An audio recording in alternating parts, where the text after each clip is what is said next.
pala mga kapatid, itong News 5 features live. Kasama po ako, MJ Marfori. At alam niyo nang gagawin ninyo, i-share niyo na ito higit po sa pag-like. Pero syempre, importante pa ng pag-like niyo sa amin at love na rin.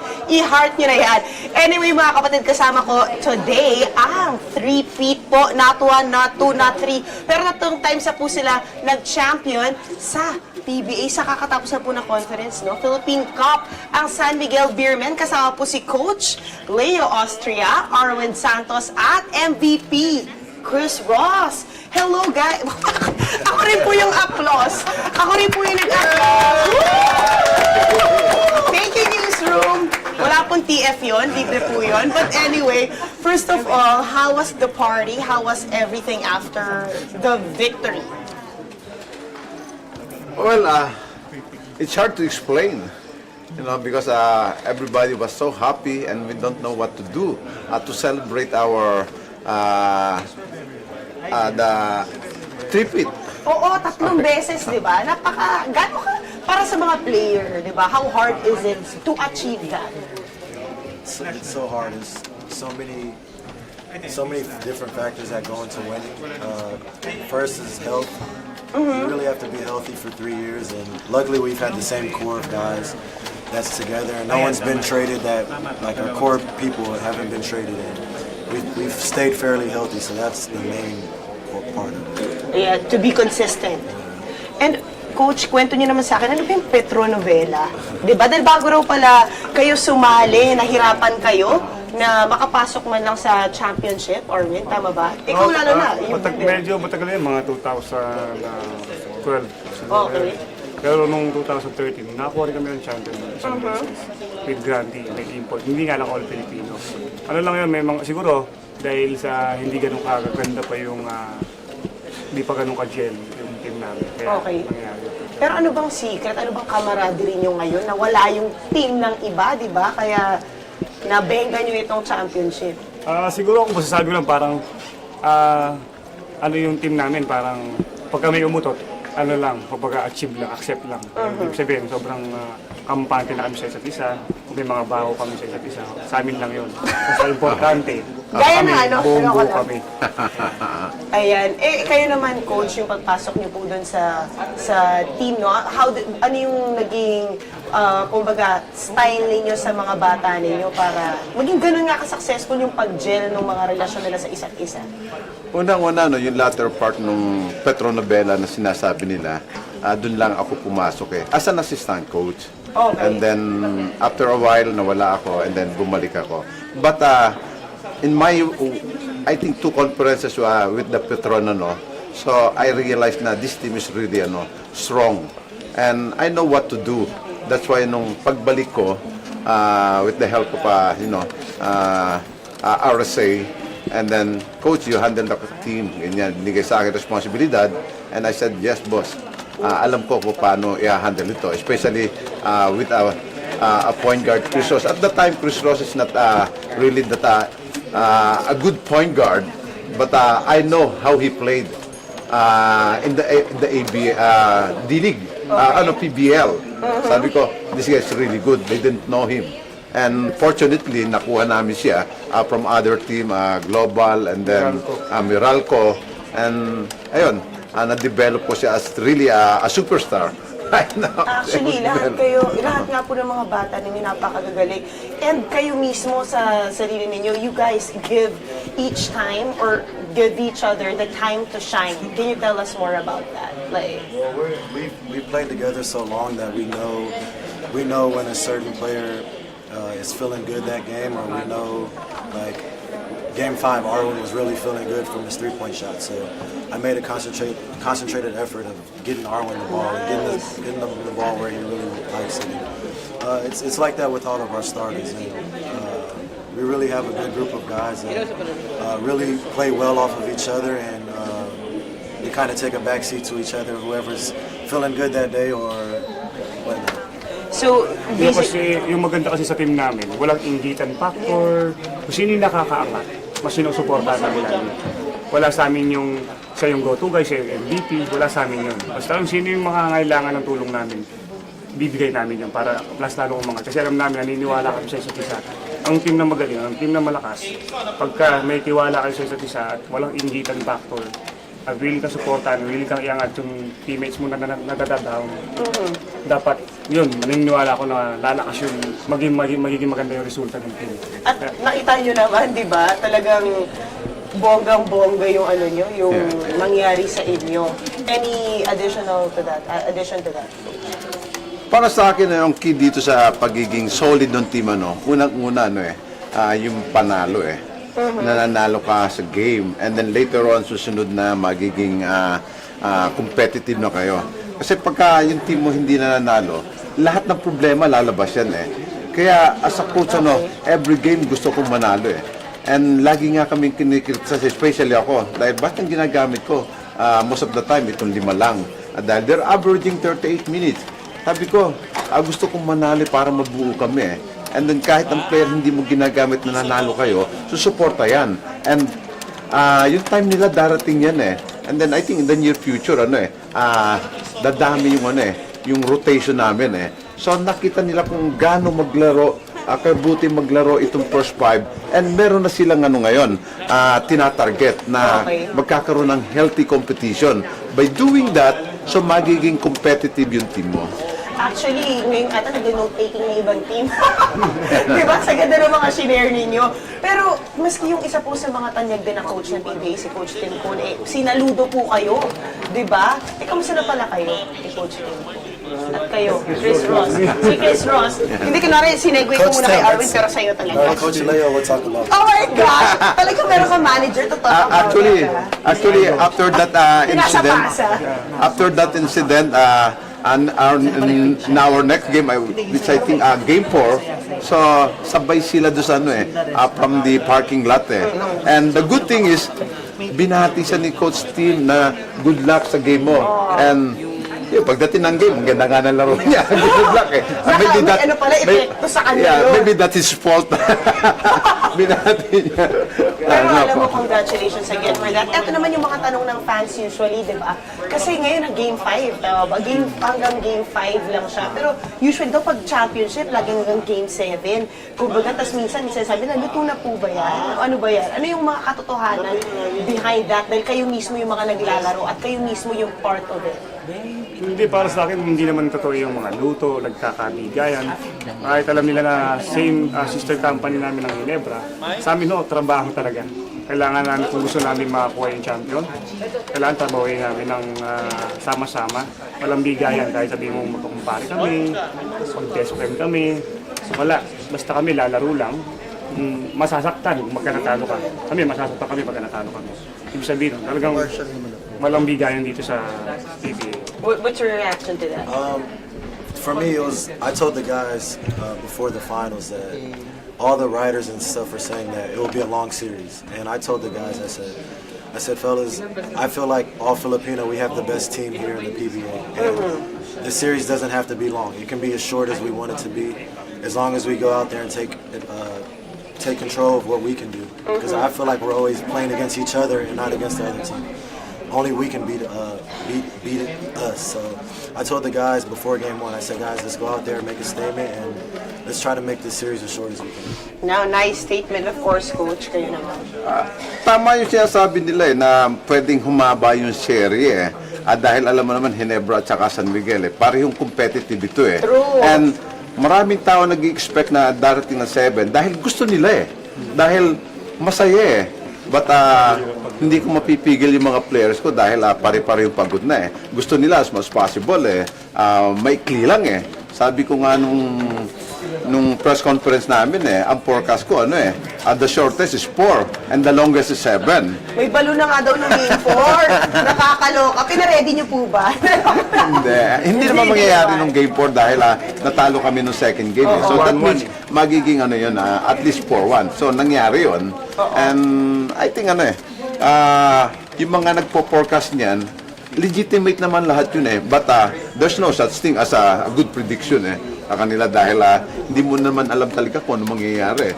But makikita mo yung body language ng mga players and then nakikita ko sila dahil Medyo doon yun, nasa timing. every day iba yung body language nila Although kung panonoorin mo yung team namin, relax na relax sila. Parang hindi championship ang game. They are very loose. Galing. Laki siguro ng bonus nyo. Uy, mag-shoutout naman tayo sa mga fans ninyo, sa mga netizens na nakikinig ngayon. Gaya ni, yan, may mga tanong nga siya, si Tortosa Lera. Sabi niya, may plano ba kayong sumabak sa commercial at pelikula? Well, syempre gusto yun ng mga tao. Especially for you. Do you want to join showbiz?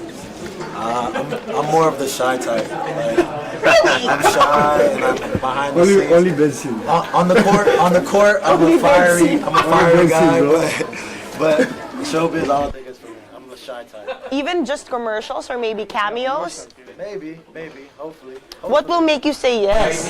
If Boss RSA tells me to do so. Oh, that's so nice. How about you again, Ako okay Arwin? lang, kahit ano. Matagal na eh, di ba? Matagal na nag-guesting ka naman talaga dati. Saka pa. pang showbiz siya eh. Pang showbiz siya eh. Eh, yung singing career daw, baka pwede ka naman magpasample kahit 2 lines lang. Ano lang, mga pagdagdag confiance ako lang sa sarili. Kaya, Ay, ano yun? Bago ka mag-game, kumakanta ka ba? Ganun?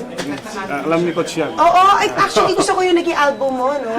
Yung Baguio. Oo, bigyan mo naman ako ng sample ng gano'n. Misa namin. Champion ka na naman. Actually, before the game, in the dugout, it's like karaoke eh. Because, madalas yung ano eh. Boys, bro. Yan! Yeah. Ito na, para sa mga netizens at live na live. Wala eh, Kahit, nervyo ano ako. ano yung mga favorite line mo na lang sa kinakanta mo before a game? Yung Anong favorite line sa kanta mo? Yung paborito mong kinakanta? Oo. Bago siyempre isang... love song talaga. Bakit love song? Kasi yun yung parang nagpaparelax sa akin pagka nakakita ng love song. Anong love song? Like, how did you know? Mga ganon. Sample naman. How did you know? I needed someone. Gawin na kaya kumanta. Grabe, alam mo, inumpisahan ko na parang ituloy mo eh.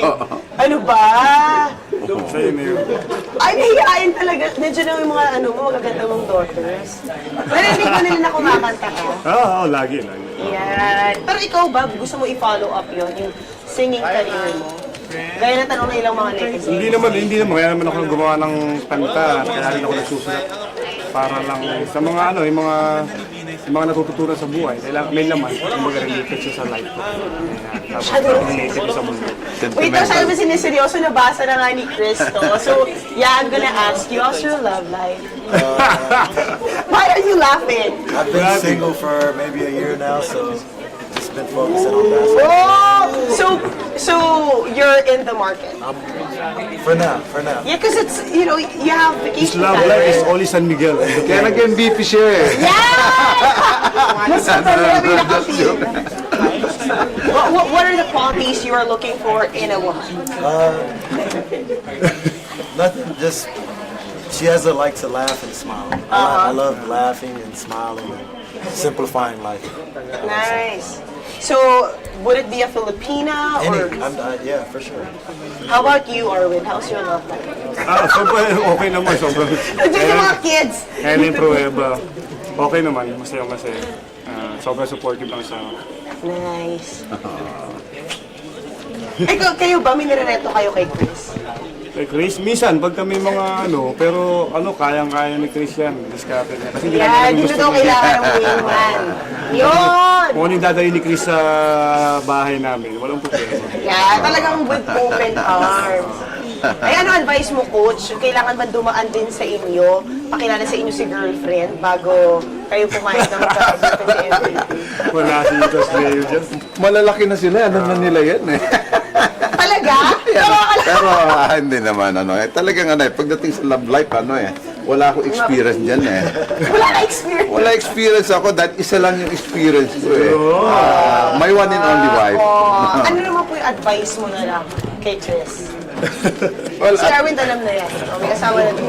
ang pinaka-importante sa relationship yung maiintindihan ka, especially if you're a basketball player, that they should take care of their partner dahil demanding sa oras itong mga players Yeah. dahil laging pagod yan eh. Yes, Ganyan. yes. Kung lagi magdidemand yung partner mo, ay baka hindi makapag-perform ito sa court. Yeah, kaya kailangan basketball fan, rin si girlfriend, si prospect. Eto naman, mag-fast facts tayo. I'm gonna ask you, Chris and Arwin, ilang mga facts tungkol sa inyo na pipiliin ninyo. Yeah, you're gonna choose between two. So, Arwin, singing or dancing? Singing. Ayoko sa Nag-dance sumayaw. ka pa rin. Nag-dance ka rin. Ayan. So, for Chris, volleyball or football? Volleyball. Arwin, Facebook or Instagram? Instagram. Chris, coffee or beer? Beer. Ah! San Miguel beer. Ah! Yeah, okay. So, Arwin, bundok o dagat? Dagat. Chris, abs or biceps? Abs. Arwin, sinigang o paksiw? Sinigang. Or adobo? Dalawa ko lang. Ayun, Chris, adobo o hamburger? Adobo. Arwin, UAAP or PBA? PBA. Ba't ka napaisip doon? Hindi kasi maganda rin kasi nangyayari sa akin. Oo naman. Chris, PBA or NBA? PBA. Arwin, morena o mestiza? Morel. Chris, long hair or short hair? I like a girl that can pull off short hair. Arwin, chinita o bilugang mata? Bilog mo. Chris, beautiful or smart? Smart. Arwin, major turn off? Major. Ano medyo? Ano? Major turn off, like what don't you like in a woman? Nakakala ko papipilan din yung major. Wow. Ito ang beauty na segment, talagang laid back lang tayo. Ano yun? Major turn off mo sa girls, ano yung ayaw mo? Mabaho. Siyempre. Sorry, natawa ko. Ako din, ayoko na mabaho, kahit lalaki. Gosh. Ikaw, what's your major turn off na rin? Just taking things too serious. I'm an easygoing guy and I like to simplify life. So Yeah. just being too serious. How about major turn on? Laughing, smiling. How about Sweet. you? Sweet. Lambing. Yeah. And Arwin and Chris, first thing you do when you wake up? Check my phone. Ako, hilamos muna talaga. First thing you do before sleeping? Babe. Nice. Arwin and Chris, lights on or lights off? Pati kanto! Oo nga. Si coach na din tatanungin ko. Lights on or lights off daw? On. Tama. Oh, yeah. Okay, back to discussion. Ayan na. Totoo bang no sex before game? Hindi ako naniniwala. Talaga? How about you? How about you, coach?